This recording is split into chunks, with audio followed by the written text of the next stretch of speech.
Diana Mitchell, a 42-year-old black woman, stepped out of her 2003 Honda Civic, parked inconspicuously among the luxury vehicles lining Rodeo Drive. Her red blazer was impeccably pressed, and a tarnished silver bracelet, a relic from her grandmother, adorned her wrist. To the untrained eye, she was just another shopper in Beverly Hills, but Diana was far more than that. She was the founder and CEO of Luminous Designs, a jewelry empire spanning 47 stores across 12 states, generating $180 million annually. Her designs graced red carpets, adorned celebrities, and were featured in glossy magazines. For 8 consecutive years, Forbes had named her one of America's richest self-made women. Despite her wealth, Diana remained grounded. Her Honda Civic, purchased when her business first turned a profit, was a testament to her humility. "It's a waste of money," she'd say when asked why she didn't upgrade to a Rolls-Royce or Bentley. "This car gets me where I need to go, and it reminds me where I came from." Every morning at 5 a.m., she woke, slipped on her grandmother's bracelet, and chose a store to visit unannounced. These visits weren't about micromanaging. They were about ensuring every customer experienced the respect and dignity she had often been denied in her early years. On this crisp morning in July 2025, Diana's destination was the crown jewel of her empire, the Luminous Designs flagship store on Rodeo Drive. This location, generating $2.3 million monthly, was her pride and joy. She had designed every detail herself, from the crystal chandeliers to the lighting that made every diamond sparkle. As she approached the glass doors, she touched her bracelet for luck, unaware that this visit would ignite a confrontation that would echo far beyond the store's polished walls. The Beverly Hills store was a masterpiece of elegance. Marble floors gleamed under soft lighting, and classical music floated through the air. Display cases showcased jewelry worth millions, each piece a testament to Diana's vision and craftsmanship. The Aurora collection, a $2 million display of rare diamonds, was the store's centerpiece. A necklace priced at $350,000 stood as its crowning glory. Running this prestigious location was Patricia Wittmann, a 38-year-old manager with an air of old money sophistication. Raised in a wealthy Connecticut family, Patricia saw her role as elevating the brand's exclusivity. She believed not every customer was worthy of the Luminous experience, and took it upon herself to decide who deserved her attention. Her perfectly styled hair and tailored wardrobe reinforced her self-image as a gatekeeper of luxury. Under Patricia worked a diverse team. Kevin Torres, the 26-year-old assistant manager, was ambitious and empathetic, fresh from business school with a knack for diffusing tense situations. Ashley Chen, a 23-year-old sales associate and art student, embodied Diana's vision of warmth and inclusivity. Marcus Johnson, the 45-year-old security guard, was a former military man who valued integrity above blind obedience. Each played a role in the drama about to unfold. Diana entered the store unnoticed, her eyes catching a slightly crooked display case. She made a mental note but said nothing, intent on observing her store's operations incognito. She headed straight for the Aurora collection, her personal masterpiece. As she admired the necklace, Patricia approached, her smile bright but artificial. "Hi there," she said, her tone overly cheerful. "Are you looking for something special today?"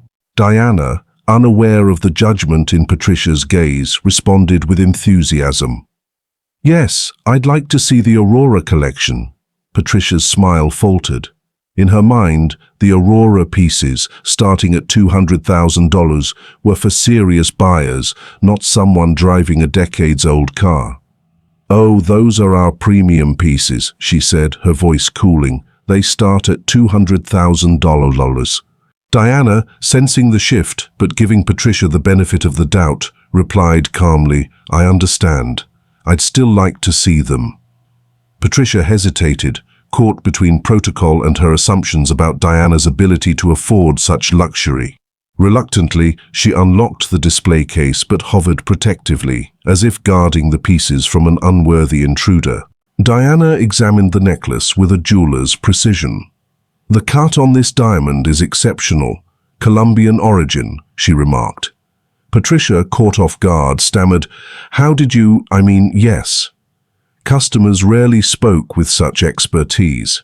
Diana continued, "The clarity is flawless, but the setting could be improved. The prongs are slightly uneven." Patricia's defensiveness flared. "Our pieces are crafted by master jewelers," she snapped. Diana, still diplomatic, said, "I'm sure they are. I'm just particular about quality." The exchange was interrupted by the arrival of Mr. and Mrs. Blackstone, a wealthy white couple and regular customers. Patricia's demeanor transformed instantly. Excusing herself from Diana without a glance, she rushed to greet the Blackstones with effusive warmth, offering them champagne and comfortable seats. Diana stood alone by the open Aurora display, invisible as Patricia fawned over the Blackstones. She overheard Patricia's dismissive comment, "Sorry for the delay. We get all kinds wandering in here." The words stung, a reminder of the discrimination Diana had faced throughout her career. Ashley Chen, noticing Diana's isolation, approached with a genuine smile. "Ma'am, can I help you with anything?" Before Diana could respond, Patricia shot Ashley a sharp look. "Ashley, please organize the back inventory," she ordered, her tone brooking no argument. Diana, feeling sympathy for Ashley, said softly, "It's fine, dear. I'll wait." And wait she did, for 15 minutes, watching Patricia lavish attention on the Blackstones while ignoring her. The contrast was stark. The Blackstones were treated like royalty, while Diana, the store's owner, was dismissed as an outsider. Her patience, forged by years of overcoming prejudice, began to fray. Finally, Diana approached Patricia, interrupting her conversation with the Blackstones. "Excuse me, I'm still interested in the Aurora piece." Patricia's annoyance was palpable. "Look," she said, her voice dripping with condescension, "those pieces require serious financial commitment. Maybe you'd be more comfortable in our cheaper fashion jewelry section." Diana's jaw tightened, but she kept her composure. "I'd like to purchase the Aurora necklace, the $350,000 piece." Patricia laughed, a sharp, mocking sound. "I'm going to need to see proof of funds first. Credit cards, bank statements, something that shows you can actually afford this." Diana's eyes narrowed. "Is this standard policy for all customers?" Patricia glanced at the Blackstones, who had faced no such scrutiny, and lied. "For purchases of this magnitude, yes." The tension in the store was electric. Customers began pulling out their phones, sensing a confrontation. Patricia, emboldened by her authority, escalated. "Get out of here," she snapped. "You don't even look like someone who can afford the Aurora piece. Probably you're here to steal it." Diana's voice was steady, but her eyes blazed. "I won't get out." Patricia's face hardened. "You heard me. Get out, or I'll call security." Diana stood her ground. "You've treated me differently from the moment I walked in." Patricia, indignant, crossed her arms. "I treat everyone according to our store standards." Diana gestured toward the Blackstones. "Your standards seem to vary based on skin color." The accusation hit like a thunderclap. Patricia's voice rose to a shriek. "That is completely inappropriate. I'm going to have to ask you to leave." Diana, unmoved, said, "I'm not going anywhere until I speak to your manager." Patricia puffed up with self-importance. "I am the manager.